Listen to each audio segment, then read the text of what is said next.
नमस्कार, मेरा नाम है विवेक ने अपनी सच्ची घटना में आपका स्वागत करता हूँ। उम्मीद करता हूँ कि कल की दिवाली आपकी अच्छी गई होगी और माँ लक्ष्मी आपके घर में वास कर रही होंगी। क्षमा चाहूंगा कि कल वीडियो नहीं डाल पाया, इसके लिए मैं आपसे क्षमा चाहूंगा, लेकिन अब वीडियो रेगुलर आएगी। तो देखिए, आपने जो थंबनेल देखा है, जो कहानी का थंबनेल देख क्या है, बिल्कुल घटना सच्ची है। अब बाकी कोई इंसान 27 साल तक प्लानिंग करके किसी को क्यों मारेगा, ये क्या वजह हो सकती है, तो तमाम चीजें आप आज की कहानी में जानिएगा। तो इस कहानी से आपको कुछ सीख भी मिलेगी और कुछ जानने को भी मिलेगा। तो चलिए कहानी को शुरू करता हूँ। तो देखिए, आज की हमारी जो कहानी है वो कहानी है यूपी के भदोई की। इसी में एक इलाका है बसावर, यहीं पे एक कॉलेज है, इंदिरा बहादुर नेशनल इंटर कॉलेज। इसी कॉलेज के प्रिंसिपल जिनका नाम है योगेंद्र बहादुर सिंह और इसी के एक प्रबंधक है जिनका नाम है आशीष सिंह बहादुर। तो जो ये कहानी है वो कहानी है योगेंद्र बहादुर सिंह की, जो कि इस कॉलेज के प्रिंसिपल हैं। देखिए, इस प्रिंसिपल का दबदबा कॉलेज में काफी था। तमाम जो स्टूडेंट थे वो डरते थे कि कहीं प्रिंसिपल सर ना आ जाए, क्योंकि वो काफी स्ट्रिक्ट थे, वो काफी पंक्चुअल भी थे। तमाम जो टीचर, तमाम जो प्रोफेसर थे, एचओडी थे, तमाम लोगों को टाइमली आने पे मजबूर करते थे, क्योंकि ये काफी स्ट्रिक्ट थे और कोई कॉम्प्रोमाइज नहीं करना चाहते थे। काफी जिंदा दिल इंसान थे। इनकी पॉपुलरिटी जो है पूरे इलाके में, पूरे मोहल्ले में, तो पूरे शहर में थी। सभी लोग इनके नाम से जानते थे और कई लोग प्रिंसिपल सर के नाम से इन्हें बुलाते थे। और वाकई में ये इंसान काफी अच्छे थे। इनके जीवन में सब कुछ सही चल रहा था, हमेशा की तरह। तारीख थी 21 अक्टूबर साल 2024, अभी कुछ दिन पहले की बात है। हमेशा की तरह ये अपने घर से निकलते हैं गाड़ी से स्कूल, यानी कि अपने कॉलेज आने की ओर। होता क्या कि गाड़ी से निकलते हैं, रास्ते में कुछ दो बाइक सवार आते हैं। दो बाइक सवार आकर इनके कार को रोकने की कोशिश करते हैं, लेकिन ड्राइवर जो था वो रोकता नहीं है कार। लेकिन जो प्रिंसिपल सर थे उन्हें लगता है कि कोई स्टूडेंट हो जो मुझसे मिलने आया हो वो रुकवा रहा हो, या हो सकता है कि गांव में तमाम जो लोग होते हैं जिन्हें रास्ता नहीं पता, वो कोशिश करते हैं कि कार या बाइक वाले से रुकवा कर पूछ ले। तो इसलिए बोलते हैं ड्राइवर को कि गाड़ी रोको। फिर बाइक सवार आते हैं, वो शीशा जैसे ही नीचे करते, दोनों जो बाइक सवार थे वो धड़ाधड़ 3 गोलियां चलाते हैं। ये तीनों गोलियां जाके डायरेक्ट प्रिंसिपल योगेंद्र बहादुर सिंह को लग जाती है। ये चीज कुछ सेकेंड्स में होते हैं। ड्राइवर ने कार रोकी, शीशा नीचे हुआ और गोलियां चल गई। इसके बाद वो फौरन फरार हो जाते हैं। जैसे वो फरार होता है, ड्राइवर को समझ नहीं आता, बस इतना वो देखता है गोली लगी है। अब ड्राइवर कोशिश करता है कि उन अपराधी को टक्कर मार के रोक दूं, ताकि वो भी घायल हो जाए और पकड़ा जाए। फौरन ड्राइवर गाड़ी स्टार्ट करता है, उन लोगों का पीछा करना शुरू कर देता है। अब बाइक सवार देखते हैं कि हमारा पीछा किया जा रहा है कार से, वो लोग फौरन गन निकालते हैं और एक गोली टायर में मारते हैं। अब टायर में गोली लगते ही गाड़ी वहीं पे रुक जाती है। अब ड्राइवर समझ चुका था कि उन्हें पकड़ना मुमकिन नहीं है। फौरन ड्राइवर निकलता है, तमाम आवाज देता है। तमाम जो इलाके या गांव के लोग थे वो लोग आते हैं और योगेंद्र सिंह को पकड़ के, मतलब निकाल कर कार से हॉस्पिटल ले जाते हैं। लेकिन अफसोस योगेंद्र बहादुर सिंह को 3 गोलियां लग चुकी थी, तो बचना मुमकिन नहीं था। वो वहीं पर डेथ कर जाते हैं। इसके बाद फौरन पुलिस आती है, इन्वेस्टिगेशन शुरू करती है। सबसे पहले ड्राइवर से पूछे तुमने क्या देखा, क्या तुम जानते हो। वो बताता है कि सर 2 बाइक सवार थे, सर ने बोला गाड़ी रोकने के लिए, मैंने गाड़ी रोका।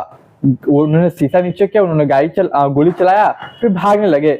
मैंने पीछा करने की कोशिश की तो टायर पे उन्होंने गोली मार दी और फिर मैं गाँव वालों की मदद से यहाँ पे इन्हें लेके आ गया। अब पुलिस परिवार आते हैं, परिवार से पुलिस इंक्वायरी करते हैं कि आपके पिता की, आपके भाई की, आपके पति किसी से दुश्मनी। सभी इनकार कर देते हैं कि हमारे पिता काफी अच्छे इंसान है, किसी की दुश्मनी नहीं। अब देखिए, दिन दहाड़े एक प्रिंसिपल को मार दिया गया था। ये खबर पूरी तेजी से फैलने लगती है। तमाम जो मीडिया थे वो सवाल उठाने लगते हैं। तमाम जो गांव वाले थे उनके मन में आक्रोश था। लेकिन पुलिस के पास कई सवाल थे कि हो सकता है कोई जमीनी विवाद हो सकता है कोई छात्र जो इनसे नाराज हो, उसने ऐसा करवाया हो या किया हो। लेकिन सवाल तो कई थे, जवाब कुछ नहीं था इनके पास। एक भी सवालों को जवाब नहीं। अब पुलिस की सबसे बड़ी समस्या ये क्या कि पता कैसे करे कि हुआ क्या, मारने वाला कौन है, मारने का मोटिव क्या है। हालांकि पूरे शहर में नाकाबंदी किया जाता है पुलिस वालों के द्वारा कि उनको पकड़ा जाए, लेकिन अफसोस उसका कोई फायदा नहीं होता है। अब पुलिस लगातार मोटिव और किसने मरवाया इस बात के पीछे लग जाती है। तमाम गांव वालों से पूछताछ करती है, तमाम जो कॉलेज के छात्र थे, तमाम जो प्रोफेसर थे, सभी से पूछताछ करती है पुलिस।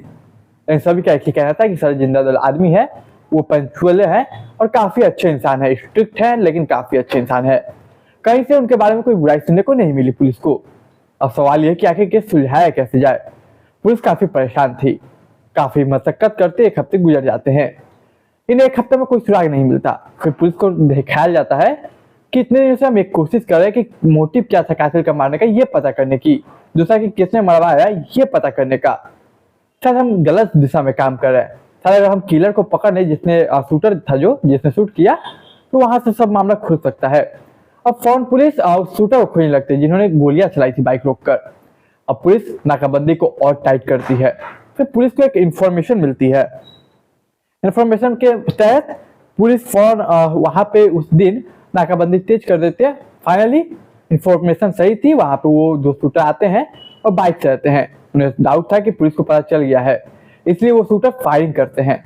वो भी यूपी पुलिस से जवाबी फायरिंग तुरंत करते हैं। वो गोलियां पैर में लग जाती है अपराधी की। फौरन उन्हें पकड़ा जाता है, गिरफ्तार किया जाता है। वो दोनों जो किलर थे उनका नाम था, एक का नाम था कलीब, एक का नाम था आशीष। और फौरन देखिए उन्हें गिरफ्तार कर लिया जाता है। उसके बाद पूछताछ किया जाता है। पहले तमाम तरह की इधर उधर की कहानियां बनाने की कोशिश करते, लेकिन जब पुलिस अपने पुलिस अंदाज में पूछती तो मुंह खोल देते। वो कहते कि देखिए सर, हमें मारने का कोई इरादा नहीं था, हमें सुपारी दी गई थी 5 लाख रुपए की कि इन्हें मारना है, बस हमने इसीलिए काम किया। अब जब पुलिस ने पूछा कि सुपारी किसने दी, तो उसने एक नाम लिया, सौरभ सिंह। अब सवाल ये था पुलिस के लिए कि सौरभ सिंह कौन है। अब सौरभ सिंह के बारे में पूछती है पुलिस, वो बताते हैं। अब 1-2 दिन की मेहनत के बाद सौरभ सिंह को ट्रैक किया जाता है, उसे पकड़ा जाता है। तो पहले सौरभ सिंह भी इधर उधर की कहानियां बनाने की या सुनाने की कोशिश करता है, लेकिन पुलिस अपने पुलिस अंदाज में फिर पूछती है इससे, तो सौरभ सिंह पूरा कहानी सुनाता है। एक ऐसा कहानी जो 27 साल पहले शुरू हुई थी, जिसमें किसी ने सोचा नहीं होगा कि 27 साल बाद ऐसा अंजाम होगा और इस वजह से ऐसा इंसान मारेगा जिसका कोई अस्तित्व नहीं था। तो क्या है पूरी कहानी, चलिए मैं आपको सुनाता हूँ। तो आप चैनल को सब्सक्राइब कर लीजिए, मुझे थोड़ा सपोर्ट कीजिए। देखिए दरअसल ये कहानी साल 1996 में शुरू होती है। साल 1996 में इस कॉलेज के लिए यानी कि इंदिरा बहादुर नेशनल इंटर कॉलेज के लिए प्रिंसिपल पद के लिए एक उम्मीदवार को चुनना था, जिसके लिए 2 उम्मीदवार खड़े हुए थे। पहला का नाम था अजय बहादुर सिंह, दूसरा का नाम था योगेंद्र बहादुर सिंह। अब उस वक्त जब ये प्रोसेस हो रहा था, उस प्रोसेस में जो डिग्रियां थी, जो तमाम चीजें ज्यादा थी, वो अजय बहादुर सिंह की थी। काफी अच्छा। तो ये फैसला लिया गया कि अजय बहादुर सिंह को इस कॉलेज का प्रिंसिपल बनाया जाएगा। अब ये फैसला ले लिया तो इनको कागज पे पेपर वर्क नहीं हुआ था। समय गुजरता है। उस वक्त ये जो सौरभ सिंह था जिसने किया, उस वक्त वो अजय सिंह का बेटा है। एक्चुअली वो अपनी माँ के कोख में पल रहा था। समय गुजरता है। 1997 में सौरभ सिंह जन्म लेता है। इस दुनिया में सौरभ सिंह आता है और ये सौरभ सिंह अजय बहादुर सिंह का बेटा। होता क्या है कि 1997 में फाइनली ज्वाइनिंग करने के लेटर आ जाता है, ज्वाइन करने के लिए। बाकायदा तौर पे अजय बहादुर सिंह को ज्वाइनिंग लेटर के साथ कॉलेज का प्रिंसिपल बनना था। लेकिन अचानक से अजय बहादुर सिंह को 2 शूटर मार देते हैं। अब अजय बहादुर सिंह मौका वारदात पे वहीं पे डेथ कर जाते हैं और फौरन पुलिस इन्वेस्टिगेशन शुरू करती है उस वक्त। और इन्वेस्टिगेशन में पाया जाता है कि योगेंद्र सिंह और उसके किसी साथी ने मिल के मारा है अजय सिंह को। हालांकि इसके बाद उन्हें अरेस्ट किया जाता है और कोर्ट में पेश किया जाता है। कोर्ट तमाम उनका जो प्रोसेस होता है बहस चलती है। कुछ समय गुजरते हैं। फाइनली कुछ महीनों बाद कोर्ट ये क्लियर करती है कि योगेंद्र बहादुर सिंह और उनके साथी का इसमें कोई दोष नहीं है। वो उन्हें बाइज्जत बरी किया जाता है। अजय बहादुर सिंह को मारने में कोई हाथ नहीं उनका। ये सब जब चला था, बाइज्जत बरी हो गए। उस वक्त सौरभ सिंह जो था वो केवल 5 महीने का था, उसे अभी दुनिया के ज्ञान भी नहीं था। और इधर बाइज्जत बरी कर दिया गया। इसके बाद जो सौरभ सिंह की माँ थी यानी कि अजय बहादुर सिंह की बीवी, वो कोर्ट में लड़ने की कोशिश करती है, लेकिन आर्थिक स्थिति कुछ अच्छी नहीं थी, तो इसकी वजह से वो ज्यादा लड़ भी नहीं पाती, कानूनी दांव पेच नहीं खेल पाती है और कुछ कर भी नहीं पाती है। इधर समय गुजरते जाता है। इधर अजय सिंह के बाद योगेंद्र बहादुर सिंह को प्रिंसिपल बना दिया जाता है कॉलेज का। अब इसके बाद इधर सौरभ बड़ा हो रहा था, इधर इसकी माँ उसका देखभाल कर रही थी। अब बड़ा होते होते सौरभ की एक उम्र हो जाती है थोड़ी अच्छी, तो पूछता है कि माँ मेरे पापा कहाँ हैं, आखिर मेरे पापा करते क्या, उनका नाम क्या है। तब तो उसकी माँ बताती है तो पापा को मार दिया गया है। उनका नाम अजय बहादुर सिंह था और मारने वाला कोई और नहीं बल्कि इस कॉलेज का प्रिंसिपल है, इंटर बहादुर नेशनल कॉलेज का, और उनको मारने वाला योगेंद्र सिंह है। अब एक बच्चा जब सुनता है कि मेरे पिता को किसी योगेंद्र सिंह ने मारा और उसे बाइज्जत कोर्ट ने बरी कर दिया, वहीं से उसके दिल के अंदर बदला की भावना जग जाती है। उसके बाद उसके जीवन का केवल एक लौता वो मकसद हो जाता है उसके अपने पिता के कातिल को मारना। लेकिन खैर उसकी उम्र कच्ची थी, मन पक्का था लेकिन उम्र कच्ची थी, जिसकी वजह से मार नहीं पाता, ना कोई कोशिश कर पाता।